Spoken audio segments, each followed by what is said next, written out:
Hello viewers, let's crack UPSC CSE के YouTube channel पर आप सभी का स्वागत है। सो फ्रेंड्स, इंडिया रशिया के बीच में काफी पॉजिटिव खबर सामने आते हुए दिख रही है, जहां पर दोनों कंट्री की जो स्पेस एजेंसीज है वो आपस में एक साथ अपने रिलेशनशिप को बढ़ाते हुए नजर आ रही है। फ्रेंड्स, इस पर्टिकुलर वीडियो को स्टार्ट करने के पहले मैं एक चीज जरूर यहाँ पे बात करना चाहता हूँ कि इंडिया रशिया हमेशा से एक टाइम टेस्टेड पार्टनर रहे हैं। In fact in 2014 when Prime Minister Modi came to power, he said that every child in India knows that Russia is our best friend. लेकिन वो दोस्ती जो है वो धीरे धीरे कर कर थोड़ी सी इनके बीच में गैप आने लगी। रशिया यूक्रेन वॉर जब से स्टार्ट हुआ और अमेरिका रशिया की रिलेशन काफी खराब हुई, उसके बाद से इंडिया के लिए it was very difficult to balance between the two friends who are fighting among each other. धीरे धीरे करके दोनों के बीच में काफी ज्यादा कम्युनिकेशन गैप भी हुआ।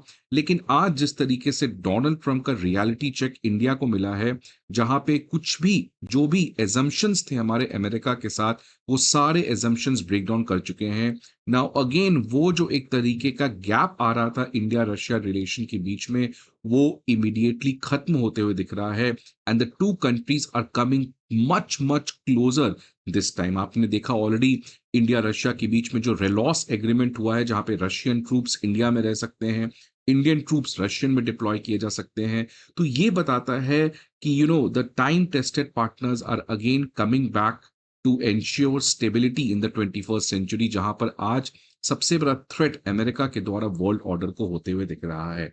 इसीलिए इंडिया रशिया जो है वो वापस आते हुए दिख रहे हैं और हर एक लेवल पे पार्टनरशिप जो है वो बढ़ते हुए दिख रहा है। यहाँ पर आज मैं स्पेस रिलेशनशिप के बात करूंगा, जहां पर इसरो जो भारत की स्पेस एजेंसी है और रॉस्कोमॉस जो रशिया की स्पेस एजेंसी है, ये दोनों एक साथ आ रही है। इसमें खासकर इंडिया के लिए काफी बड़ा यहाँ पर हेल्प होगा।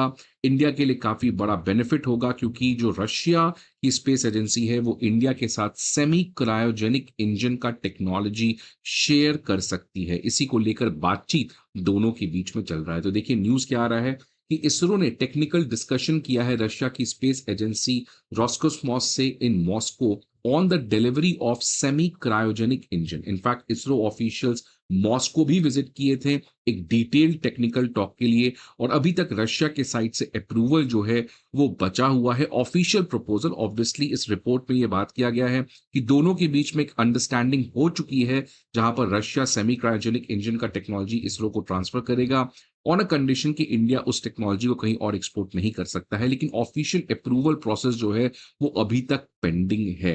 इस पर्टिकुलर चीज का डिस्क्लोजर इसरो के खुद एनुअल रिपोर्ट 2025-2026 जो जस्ट इस वीक रिलीज हुआ है, उसमें इसके बारे में डिस्कशन किया गया है। अब मैं थोड़ा सा आपको कॉन्टेक्स्ट बता दूं और ये टेक्नोलॉजी के बारे में बता दूं, बिकॉज एक तो ये फॉरेन पॉलिसी इंटरनेशनल रिलेशन के लिए आपके लिए इंपॉर्टेंट है ही, लेकिन साथ साथ साइंस एंड टेक्नोलॉजी में भी इस semi cryogenic engine, in fact cryogenic engine, इसके बारे में भी न्यूज आता है। अब देखिए, पहली बात तो ये एक इंजन है।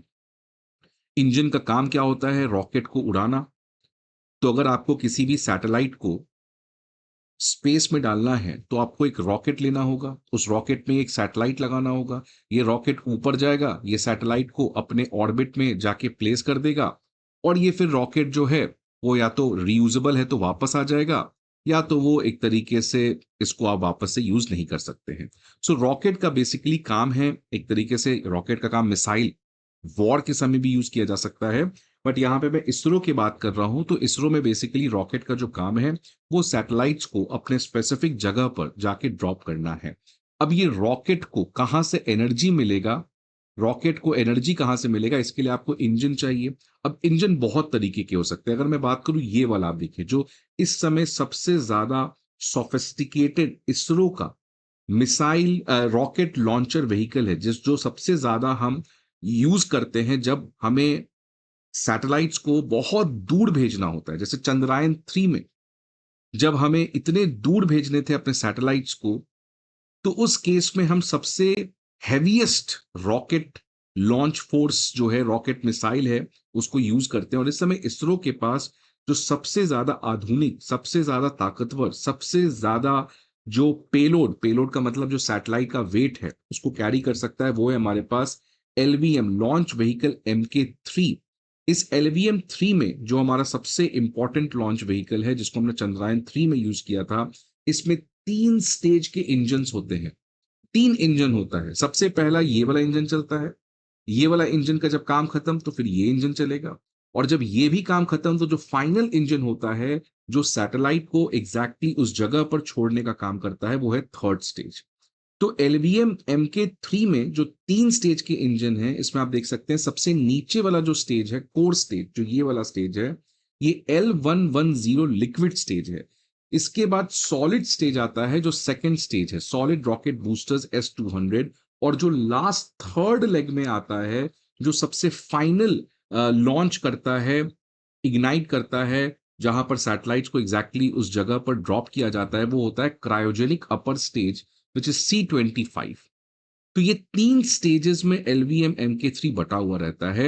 ये जो फर्स्ट स्टेज है, core stage L110 liquid stage, जो सबसे पहले फायर होता है, सबसे पहले एनर्जी प्रोवाइड करता है, थ्रस्ट प्रोवाइड करता है इस लॉन्च व्हीकल को। इसमें जो फ्यूल यूज होता है वो होता है UDMH, unsymmetrical dimethyl hydrazine.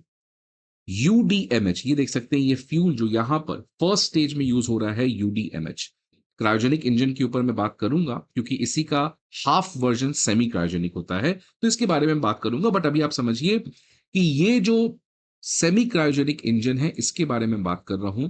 Engine का काम क्या है? थ्रस्ट, एनर्जी प्रोड्यूस करना, जिससे मैं रॉकेट को लॉन्च कर सकूं। रॉकेट को लॉन्च क्यों करना है? बिकॉज मुझे सैटेलाइट को एक स्पेसिफिक जगह पे ड्रॉप करना है।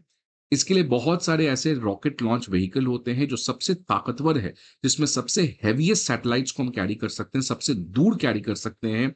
वो हमारा एलवीएम एमके 3 है, जिसमें 3 स्टेजेस हैं, पहला लिक्विड, दूसरा सॉलिड, और तीसरा तो ऑल टुगेदर अलग है, क्रायोजेनिक अपर स्टेज।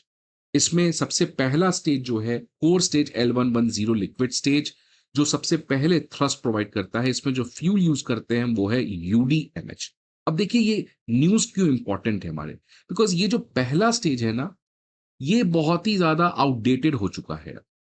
ये बहुत आउटडेटेड हो चुका है। ये जो फ्यूल यूज करते हैं, UDMH, ये बहुत ही डर्टी फ्यूल है। इनफैक्ट अगर मैं इस स्लाइड पे आऊं तो इसको डर्टी फ्यूल कहा जाता है। क्यों? बिकॉज ये बहुत टॉक्सिक होता है। ये जो फ्यूल है, ये बहुत टॉक्सिक होता है। इससे जो स्किन है, और इनफैक्ट कार्सिनोजेनिक कंपाउंड्स एटमॉस्फेयर में रिलीज होते हैं। बहुत ही कोरोसिव है। तुरंत जो फ्यूल सिस्टम है, जहां पे ये पूरा प्रोसेस होता है, जिससे थ्रस्ट प्रोड्यूस होता है, उसको ये डैमेज करता है। इनफैक्ट इंजन को भी काफी डैमेज करता है, और इसकी जो परफॉर्मेंस है वो बहुत ही पुअर है। इसकी वजह से इसरो हमेशा से ये परेशानी झेल रहा था कि कैसे इस स्टेज को मैं एलिमिनेट कर सकूं, क्योंकि अगर मैं इस स्टेज को और बेटर कर सकूं तो इनफैक्ट मैं और ताकतवर रॉकेट लॉन्च व्हीकल को प्रोड्यूस कर सकता हूं, क्योंकि आने वाले समय में स्पेस मिशंस जो हैं वो बहुत कॉम्प्लेक्स होंगे। हमारे सैटेलाइट्स को बहुत दूर भेजना होगा। मार्स लैंडिंग की बात हो रही है, मून पे जाना है, बहुत सारी चीजें हैं। तो उसके लिए मुझे और स्ट्रॉन्ग रॉकेट लॉन्च व्हीकल चाहिए। इसमें जो सबसे वीक लिंक था वो ये कोर स्टेज था, जो सबसे इंपॉर्टेंट स्टेज है, बिकॉज सबसे पहला थ्रस्ट यही प्रोवाइड करता है। इसमें बहुत ही outdated dirty fuel UDMH use कर रहे थे। अब इसरो जो है, लास्ट ईयर उसने अपने वेबसाइट पे बताया कि वो आने वाले समय में इसी स्टेज को रिप्लेस करना चाहता है सेमी क्रायोजेनिक इंजन से। सेमी क्रायोजेनिक इंजन जो कोर लिक्विड स्टेज है L110, इसको रिप्लेस करना चाहता है। और अगर ऐसा हम कर पाते हैं तो ये जो रॉकेट लॉन्च व्हीकल है, जिसकी कैरिंग कैपेसिटी 4 टन है, इसको बढ़ाकर 5 टन किया जा सकता है। मतलब एक सेमी क्रायोजेनिक, दूसरा सॉलिड रॉकेट बूस्टर, और तीसरा सबसे ताकतवर क्रायोजेनिक। इन तीनों की वजह से हम आने वाले समय में 5 टन की पेलोड कैरिंग कैपेसिटी यूज कर सकते हैं, और अपने सैटेलाइट्स को बहुत ही ज्यादा दूर स्पेस में भी प्लेस कर सकते हैं।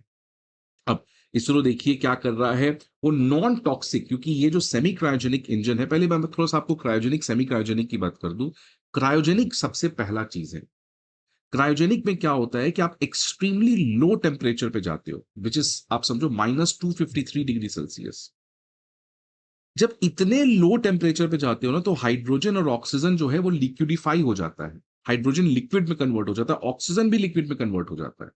इसीलिए क्रायोजेनिक इंजन में हम लोग कौन सा फ्यूल यूज करते हैं? Liquid fuel. लिक्विड फ्यूल, ये ध्यान रखिए, क्रायोजेनिक का यही खास बात होता है, लिक्विड फ्यूल यूज करते हैं। और ऑक्सीडाइजर कौन यूज करते हैं? Liquid oxygen. और ये लिक्विड लिक्विड स्टेज पे हम कैसे आ पाते हैं? ये बहुत मुश्किल काम है, बिकॉज़ आप समझिए कितने एक्सट्रीम लो टेम्परेचर पे जाना है। इसलिए बहुत ही कॉम्प्लेक्स होता है क्रायोजेनिक इंजन। तो क्रायोजेनिक इंजन का मतलब जहां पे आप लिक्विड फ्यूल यूज करते हो, इस लिक्विड फ्यूल को आप कैसे अचीव कर पाते हो लो टेम्परेचर पे, इसकी वजह से ये बहुत महंगा होता है, बहुत कॉम्प्लेक्स होता है। लेकिन खास बात क्या है कि सबसे ज्यादा थ्रस्ट इसी से प्रोड्यूस होता है।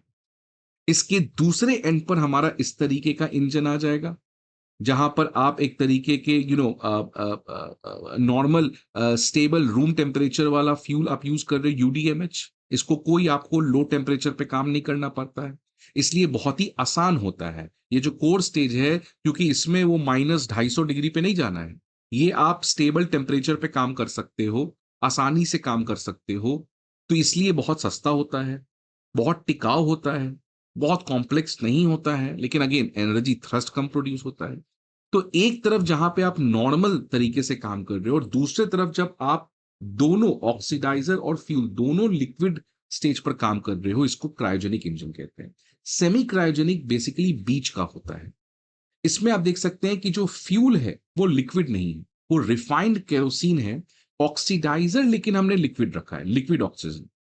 तो क्रायोजेनिक में दोनों लिक्विड, जो नॉन क्रायोजेनिक होता है उसमें दोनों में से कोई लिक्विड नहीं। सेमी क्रायोजेनिक में फ्यूल जो है वो नॉर्मल है, केरोसिन का एक स्पेसिफिक वर्जन यूज करते हैं, रिफाइंड केरोसिन जो बहुत स्टेबल होता है, और ऑक्सीजन हम लोग लिक्विड स्टेज पे लेते हैं। इसलिए क्रायोजेनिक जो बहुत मुश्किल होता है, ये बहुत आसान होता है, ये बीच का होता है। ये बहुत मुश्किल भी नहीं है बनाना, बहुत आसान भी नहीं है बनाना। तो ये एक तरीके से चीप होता है as compare to cryogenic, but obviously normal से तो महंगा होगा।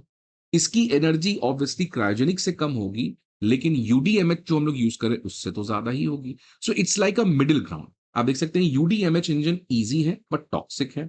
सेमी क्रायोजेनिक इन दोनों का बैलेंस है। Cryogenic most efficient but complex, ये ज्यादा कॉम्प्लेक्स नहीं है, प्रैक्टिकेबल है, इसको बनाना इजी है, और इससे पावर भी यूडीएमएच से काफी ज्यादा प्रोड्यूस होता है। तो इसीलिए सेमी जो क्रायोजेनिक हम लोग यूज करने जा रहे हैं, इसमें आप ऑक्सीडाइजर देख सकते हैं, लिक्विड ऑक्सीजन है जो क्रायोजेनिक फ्लूइड है, because extremely low temperature -183 degree Celsius पे इसको स्टोर कर रहे हैं।